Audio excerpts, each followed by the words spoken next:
Bonsoir à tous, bienvenue sur La Première. Dimanche 7 novembre, voici les titres de ce journal. Le code de la route sera bientôt modifié pour sécuriser les vélos électriques. Leurs propriétaires devront probablement porter un casque, mais aussi souscrire à une assurance et immatriculer leurs deux roues. Ils ont veillé sur nos malades sans relâche pendant le pic de l'épidémie. Aujourd'hui, le Yacht Club de Tahiti remerciait les soignants en partageant un moment de sport et de détente dans la baie de Matavai. L'élection de Miss France approche. Elle est prévue le 11 décembre à Caen, en Normandie. Notre Miss Tahiti s'y prépare depuis plusieurs mois maintenant.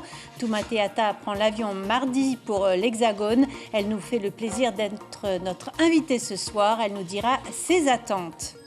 Et puis, en fin de journal, nous vous emmènerons à Rurutu, à la rencontre des derniers chasseurs de baleines. Une plongée dans le passé grâce à notre rubrique Fénois d'antan. Mais d'abord, nouveau rebondissement au sein du gouvernement d'Édouard Fritch. Nicole Bouteau, ministre du Travail et du Tourisme, a posé sa démission vendredi. Une démission pas encore officiellement actée. Nicole Bouteau conteste la demi-sanction prise à l'encontre de Tehari Alpha. Je vous rappelle que ce dernier n'est plus vice-président, mais toujours ministre de l'Agriculture. Décision prise par le comité de majorité du Tapura mercredi soir. Nicole Bouteau donnera une conférence de presse demain à son ministère pour s'expliquer. Les vélos électriques dans le viseur de la direction des transports terrestres. Face à l'augmentation des accidents impliquant des deux roues, le code de la route va changer. Les propriétaires devront sans doute posséder un casque, souscrire à une assurance et immatriculer leur vélo. Les explications de Stéphane Ratino et de Patrick Tsing-Tsing. Que personne ne s'y trompe, ce n'est désormais plus une affaire de cycle, de mode qui va et vient. L'avenir est au vélo, c'est l'air du temps, la demande d'oxygène. Mais la bicyclette de jadis, celle de grand-papa, a du plomb dans l'aile. Le vélo, désormais, peut faire ronronner le moteur. Cela change tout, débat. Ouais, ça change la vie, heureusement aussi ce vélo. Hein. T'as pas fait avant, mais vélo pédalé. Hein. Là, au titre faut être jeune, évolué. Hein. Il y a des vélos, tu vois, des fois ils pensent que c'est à eux la route. Après, c'est pas tout le monde, mais ils sont vraiment, il y a des personnes qui sont dangereuses aussi des fois. Ils sont fainéants. Ils sont fainéants, oui. Très fainéants. Moi, regarde l'original. Tu vas partout, tu montes dans J'habite par ailleurs. J'habite par ailleurs. Là, je suis venu rendre la visite à la famille ici à la mission. Après cet après-midi, je rentre à Paris. Toujours en pédalant. C'est bon pour la santé. En plus. Ainsi, il y aurait une ivresse de la facilité parce que sur le vélo, les jambes au repos appelleraient des comportements un brin tête en l'air. Parbleu, quand la vitesse peut atteindre les 35 km à l'heure, c'est du sérieux. La direction des transports terrestres veut toiletter le code de la route, l'adapter. Sa consultation du public vient de s'achever. On est aussi en charge de pouvoir proposer un cadre réglementaire, peut-être aussi des immatriculations pour certains véhicules, mais également une formation adaptée pour les usagers, parce que certains véhicules nécessitent une connaissance pour pouvoir circuler de manière sécuritaire. Et c'est tout l'objet d'un projet de réforme globale du Code de la route qui est actuellement mis en place par la Direction des transports terrestres. Ainsi, pour le vélo électrique dépassant une certaine vitesse, il pourrait y avoir une batterie de formalités administratives, carte grise, casque, assurance, bref, un coût supplémentaire, une compréhension, une inquiétude à la fois pour le public concerné. On a les moyens aussi. Oui. Et parfois on a ce vélo-là parce qu'on n'a pas de voiture, parce qu'on ne peut pas avoir de voiture aussi, non ? Voilà, c'est ça aussi. Ça nous rassure parce qu'on est assuré. Et pas bien, c'est parce qu'il faut payer. T'as peur que ça coûte cher ? Voilà, aussi. Ah oui, pourquoi pas. Il faut, c'est pour s'assurer, pour le petit. Des fois, on ne sait jamais s'il y a des accidents.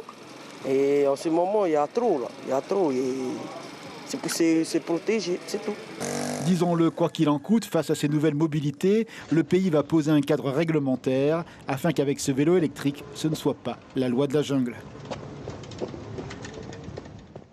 Les mobilités vertes sont justement au cœur des préoccupations de la COP26 en Écosse. Maïna Sage participe à ce rendez-vous international. Notre député est membre de la Commission du développement durable de l'Assemblée nationale. Je vous propose de l'écouter au micro de David Chang. Les parlementaires viennent accompagner cet élan, participer, suivre certaines négociations, certains débats et surtout rencontrer nos homologues avec qui on discute aussi des points de droit, de qu'est-ce qui peut bloquer, comment on peut mieux harmoniser nos réglementations. Je sais que les gens se disent mais à quoi ça sert, on est encore à la 26e, etc. Je pense qu'il ne faut pas lâcher parce qu'on a vu l'année dernière, la COP n'a pas pu se tenir. Il y a un relâchement qui s'effectue. Le fait qu'il y ait aussi ces rendez-vous annuels, ça permet de cranter à chaque fois, de marquer les engagements. Et nous, notre rôle, c'est de faire en sorte que ces engagements que les pays prennent peuvent se traduire dans la loi. Vous savez qu'aujourd'hui, la trajectoire, elle n'est pas bonne. Même si des efforts ont été faits, il faut qu'on arrive à baisser cette trajectoire. Les habitants du Motu Tem-e Aurea sont excédés. Ils n'en peuvent plus d'emprunter une route jonchée de nids de poules. Près de 600 personnes empruntent quotidiennement ce chemin sablonneux particulièrement abîmé. On voit cela avec Mélissa Chong et Patita Savea. Trous, nid de poules ou même nid d'autruche. Les qualificatifs sur l'état de la route de Tem-e ne manquent pas. De quoi susciter un ras-le-bol des habitants du Motu Tem-e qui l'empruntent tous les jours. Chaque fois qu'il y a de la pluie, il y a tout le temps des trous et tout. Et j'ai déjà abîmé mon ancienne voiture comme ça aussi. Dans les îles, les routes, c'est pas comme ça quand tu vas dans les îles. Hein. Tu vois pas des trous comme ça. Et pourquoi ici on a tout ce qu'il faut, on ne peut pas réparer une route comme il faut. Rénover c'est sûr, mais la commune elle le fait régulièrement. Et là je suis étonné d'ailleurs qu'elle ait, après les pluies qu'il y a eu, qu'elle n'ait pas été refaite. Je ne sais pas pourquoi. J'ai vu hier les engins passer, mais ils n'ont rien fait du tout. Cette route part de Teavaro et s'étend sur 2000 mètres jusqu'au golfe. Elle est en partie territoriale et en partie privée sur 700 mètres. Les habitants attendent du pays que l'état de la route s'améliore car aujourd'hui, ils doivent limiter leurs déplacements, surtout en cas de forte pluie. On a en tout cas un segment qui est majeur, qui fait plus de 1500 mètres, qui est territorial. Et cette route-là n'a jamais été n'a jamais été entretenue de manière durable. C'est-à-dire qu'il y a une niveleuse qui passe de temps en temps, mais dès les pluies, à l'issue des pluies, on retombe sur une route complètement défoncée en fait. La semaine dernière, l'association des habitants de Tem-e Aurea a envoyé un courrier au pays pour demander d'intégrer cette route du Motu au domaine public et ainsi bénéficier d'une voie entretenue durablement. Ce geste de gratitude après une période si difficile à l'hôpital du Taounais, les soignants ont été conviés par le Yacht Club de Tahiti à embarquer sur les bateaux qui participaient à la pop yachting aujourd'hui. Des voiliers, des pirogues, des hors-bords, les propriétaires ont offert un moment de détente à ceux qui étaient sur le front de l'épidémie. Mélissa Chong, Marcel Bonneau.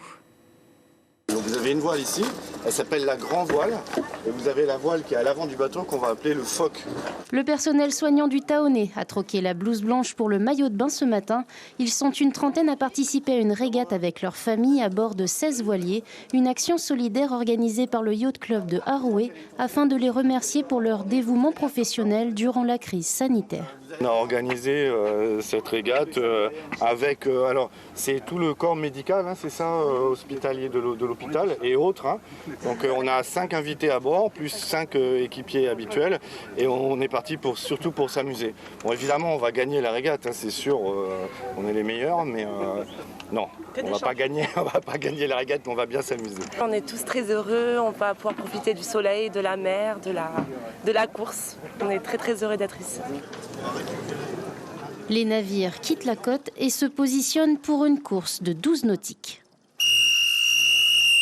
Les voiliers doivent contourner 3 bouées placées au large du tombeau du roi, à la pointe Vénus, jusqu'en bas du Tahara, et les sourires ne manquent pas. Un bol d'air frais après des mois passés à l'hôpital au service des patients. C'est merveilleux avec cette journée magnifique, entourée de copains, sur un bateau, que reviennent mieux. On sait qu'ils ont beaucoup donné pendant cette période de Covid. On espère que tout cela est derrière nous maintenant. En tout cas, voilà, nous on ne les oublie pas, on reste avec eux, on a envie de les remercier aujourd'hui. Le charme de la régate a conquis le cœur du personnel soignant qui espère fortement ne pas avoir à revivre une nouvelle vague de contamination. Elle est notre Miss Tahiti depuis le 25 juin. Toumateata Buisson se prépare à l'élection de Miss France. Elle s'envolera mardi pour l'Hexagone, puis la Réunion, avant le grand rendez-vous en Normandie le 11 décembre. Bonsoir Toumateata Buisson, merci d'être avec nous ce soir. Cela fait plusieurs semaines que vous vous préparez. Alors, vous avez été suivi par plusieurs coachs. Racontez-nous. Alors, c'est vrai que ça fait plusieurs semaines maintenant qu'on a entamé la préparation pour Miss France. Donc, bien évidemment, cette préparation comprend divers coachings. Donc, que ce soit un coaching en culture générale, il faut pouvoir s'imprégner de la culture française, de son histoire, de la politique, mais également des monuments historiques, par exemple. Et aussi, il y a toute une partie coaching en élocution. Donc, comment parler en public et prendre la parole, comment répondre à des interviews. Et bien évidemment, toute la partie remise en forme, parce qu'on est après tout sur un concours de beauté, ne l'oublions pas. Et également tout ce qui est défilé et présence scénique. Vous faites déjà partie des favorites en France. Comment vous le vivez, ça? C'est réconfortant? C'est réconfortant, c'est certain. Mais après tout, ce n'est que des chiffres. Miss France, bien évidemment, prend en compte plusieurs autres critères que la beauté. Aujourd'hui, une Miss se doit d'être complète, diverse, porteuse de messages.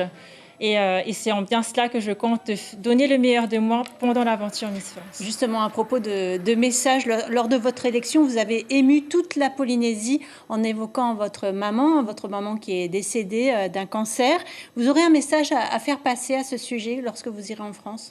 Bien évidemment, mon parcours de vie fait que je serai plus sensible à être active auprès des personnes qui sont atteintes de maladies, donc que ce soit des hommes, des femmes ou encore des enfants. Intervenir également auprès de leur entourage, c'est-à-dire être présent, être à leur écoute et leur apporter toute leur attention et pourquoi pas leur permettre de faire entendre leur voix. Vous irez rencontrer nos malades polynésiens à Paris, j'imagine? C'est exactement ça. Donc, il y a tout un rituel lorsque Miss Tahiti sera à Paris. Nous allons aller rendre visite aux Evassanais polynésiens et ce serait un grand honneur pour moi également d'aller à leur rencontre. Alors, un mot sur votre calendrier. Vous partez mardi. Une fois les 29 candidates réunies, vous vous rendrez à La Réunion pour votre voyage d'intégration, 9 jours. Qu'est-ce qui va se passer là-bas à La Réunion? Alors, on n'a pas encore le planning de La Réunion, mais j'imagine bien qu'on va découvrir, que ce soit faire des activités, découvrir les paysages. Ça sera ma première fois sur l'île de La Réunion. J'en ai entendu que de bonnes nouvelles et d'ondes positives. Donc, en tout cas, j'espère que... Vous serez un peu testé aussi à ce moment-là. On va vous observer. On sera testé à partir du moment où on entrera dans l'aventure. On sera, on va dire, regardé de la tête aux pieds, bien évidemment. Ils cherchent la nouvelle Miss France et je m'appliquerai à donner le meilleur de moi, que ce soit à La Réunion ou en Normandie où aura lieu l'élection. Alors, Vaïn Malama Chavez a été élue Miss France en 2019. Elle a un caractère plutôt trempé, elle a beaucoup d'humour. Qu'est-ce qui définit votre personnalité à vous? Je pense que ce qui me démarquerait des autres candidates, ça serait ma simplicité. J'ai eu la chance de grandir dans les îles, donc d'avoir ce style de vie simple, aimer l'essentiel, se retrouver en famille, profiter des bons moments, vivre au jour le jour également. Et je pense pouvoir emmener justement ce petit soleil polynésien en métropole et pourquoi pas séduire le cœur des Français. Merci beaucoup Toumateata Buisson. On vous souhaite bonne chance pour cette élection 2021 en Normandie. Ce sera le 11 décembre. Nous suivrons tout cela de très près. Merci beaucoup. Et si, comme Miss Tahiti, vous avez la chance de prendre l'avion, notez que les conditions de voyage aux États-Unis évoluent à partir de demain. Même pour un simple transit, il vous faudra être vacciné et présenter un test PCR ou antigénique négatif. Les enfants de moins de 12 ans devront également présenter un test. Un sujet qui sera abordé demain matin avec l'invité café d'Ibrahim Ahmed Aziz, puisqu'il s'agira de Michel Monvoisin, directeur d'Air Tahiti Nui. Ce sera un peu après 7h sur Polynésie, la première radio. Le Turamara, où la bénédiction des tombes a eu lieu aujourd'hui dans les cimetières de Punaouia, à Vaitavere, Nuuroa et Saint-Étienne. Les fidèles se sont donné rendez-vous une semaine après la Toussaint pour ce moment de communion. Le diacre Martin de Saint-Front nous parle de cette cérémonie chrétienne. C'est un jour qui est consacré à la mémoire de tous les défunts. Et en même temps, ça permet aux chrétiens de se rassembler dans les cimetières pour prier pour les défunts. Et un petit peu aussi le sens de cette prière pour les défunts, c'est de croire que Dieu, par sa bonté et miséricorde, nous appelle à nous retrouver un jour auprès de lui. c'est un petit peu ça le sens de ce rassemblement aujourd'hui. En sport, le championnat de Polynésie de boxe anglaise s'est achevé hier soir. Nous vous en parlions dans nos journaux. Parmi les catégories les plus attendues, les plus de 91 kilos, c'est Imapavai Hikutini du club Taroura qui a été consacré. Retour en image sur cette soirée avec Herevai Hoata, Théophane Teritua et Hiro Terorotua. En rouge, le nouveau champion de Polynésie en catégorie super lourd. Imapavai Hikutini face à Tituanui Pihaate pour ce combat des titans. Après 3 rounds, Imapavai, 18 ans, est venu à bout de l'expérience de Tituanui. Au début, j'ai eu peur, comme c'est un ancien champion de France en junior, pour une première, gagner les novices en super lourd, plus de 91 kilos. Et j'ai fait l'Open, j'ai gagné. Top. Nouveauté cette année, une catégorie vétéran plus de 91 kilos. Ar Imatatini Veir Arua du Amin Boxing Club s'incline face à Matawira Tahuhu Terani du club Tamar Ituha Ape avec humilité. Il faut gagner, mais il faut aussi apprendre à perdre. Toi, moi, j'ai pas l'habitude de ça, mais c'est comme ça, c'est la compète. À côté de ça, il faut respecter ton entourage, ton adversaire en premier. La soirée avait commencé plus tôt avec les poids légers. Les clubs ont répondu présents avec des boxeurs très préparés. C'est pas parce qu'on est loin de tout qu'on n'a pas le potentiel. Je sais que le Tahitien de base, c'est un combattant dans le cœur. Par contre, derrière, il faut justement être rigoureux. Le sport de haut niveau, c'est pas donné à tout le monde. Donc il y a des sacrifices à faire, mais je pense qu'avec la nouvelle fédération qui est dirigée par Ismaël Tahiyata, on a tout. On essaie de mettre en place pour accompagner nos jeunes boxeurs et boxeuses à pouvoir se préparer pour atteindre le haut niveau. Le haut niveau, certains s'y frotteront au championnat de France début 2022 et aux Jeux du Pacifique. Et oui, les Jeux du Pacifique dans 6 ans à Tahiti et dans 2 ans au Salomon. L'opération Marche pour ta santé perdure à Raiatea, un bon moyen de lutter contre l'obésité ou le diabète dans une ambiance conviviale. Environ 60 participants de 7 à 78 ans ont pris le départ à la mairie de Vaia'au pour parcourir une douzaine de kilomètres, 8 en montagne et 4 sur la route, dans une vallée et sur une crête permettant d'admirer les 2 versants de Raiatea. Direction les Australes pour une plongée dans le passé. Votre rubrique Fénois d'antan nous emmène à Rurutu. Aujourd'hui réputée pour l'observation des cétacés, l'île abritait aussi des chasseurs de baleines. Il y a 21 ans, Anne-Christine Roth et Gilles Hucot rencontraient l'un d'entre eux. Regardez.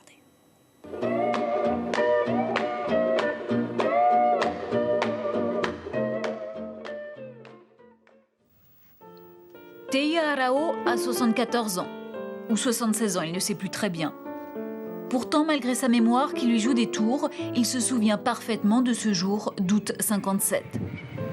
Ce jour-là, les guetteurs repèrent une baleine et son bébé. Les cloches retentissent alors pour appeler les hommes en âge de pêcher. Parmi eux, Teia Arao tient le rôle de harponneur comme son père et son grand-père avant lui. Des harponneurs, il y en a 3 sur l'île, 1 par village. Moi, j'ai réussi à atteindre le baleineau, mais pas la mer. Alors, on a commencé à tirer le bébé avec les bateaux. Mais la mère revenait sans cesse pour défendre son petit. À chaque fois, elle revenait à la charge pour essayer de nous le reprendre. Et nous, on l'a repoussé avec les harpons. J'ai entendu cette voix, moi je croyais que c'était une meute de bisons qui arrivait dans la vallée. C'était très triste quand plus tard mon mari m'a dit c'est la baleine qui pleurait parce que son petit venait d'être capturé et tué. À l'époque, Mama Paré est l'infirmière de l'île. Lorsqu'elle entend les cris, elle se précipite sur la plage, comme tous les habitants de Rurutu. Là, ils aident les pêcheurs, car la chasse dure des heures et des heures. Si moi j'ai un fils qui est en train de pêcher, moi je vais vite chercher des cocos, je vais dire à mes autres fils, allez faire du poil, du taro, cuire, et on attend ici, soit ici une pirogue, soit là-bas. Alors quand les pêcheurs passent, on les repère d'ici, de la plage. Alors des fois, ils émettent des signaux de tristesse ou alors de malheur, d'accident, il y a quelque chose. on les voit jeter des tissus pour annoncer qu'ils ont besoin de quelque chose. Alors, automatiquement, les guetteurs du rivage partent. De cette époque, il ne reste aujourd'hui que quelques photos un peu floues. Des clichés où l'on voit les habitants de Rurutu brandir fièrement leur harpon. Ces photos, Mama Paré les montre parfois à son voisin Pouaï, lui faisait partie des rameurs sur les baleinières. On était nombreux sur l'eau. Il y avait les 3 barques d'ici, et puis celles du village de Moelei et d'Avera. Nous étions au moins une centaine de rameurs. On partait un peu comme des guerriers. On n'avait pas peur. Aujourd'hui à Rurutu, on ne tue plus les baleines car la chasse est interdite. Et ces mammifères marins sont devenus une attraction pour les touristes. Mais chaque hiver, lorsque fleurit l'arbre à baleines, signe que les cétacés sont de retour, les vieux se souviennent de ce jour d'août 57, de leur dernière chasse à la baleine. Et on arrive au terme de cette édition. Demain, c'est la rentrée scolaire. Parmi les temps forts de la semaine à venir, la délégation de Paris 2024 visitera le site de compétition de Te Ahupu'o. Mercredi, le lancement de la fête de la science et jeudi, le 103e anniversaire de l'armistice. Je vous rappelle l'information principale de cette édition. Nicole Boutot renonce à son poste de ministre du Tourisme et du Travail.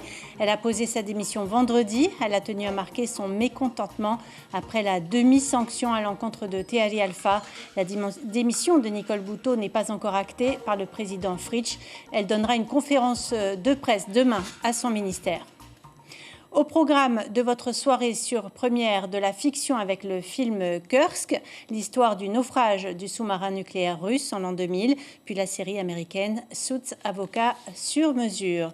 À la une de vos quotidiens demain, la dépêche titre Hiti Aotera et Papeete, tri des déchets, pourquoi dernier ? Demain et tout au long de la semaine, vous aurez le plaisir de retrouver Ayata Tarahou aux commandes de vos JT. On se quitte sur des images de parapente à Punaouia. Une dizaine de courageux ont défié le vide ce week-end. Parmi eux, la jeune Rani Hey, âgée de seulement 9 ans. Image signée Patrick Tinting. Très belle soirée à vous sur La Première.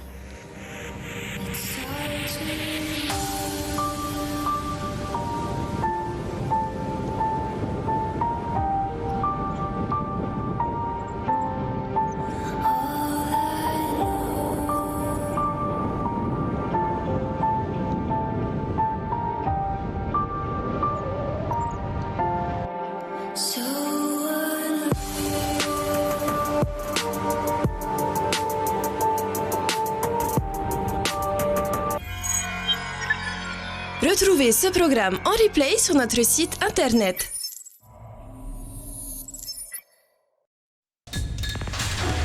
L'information en continu sur Polynésie La Première, internet et réseaux sociaux.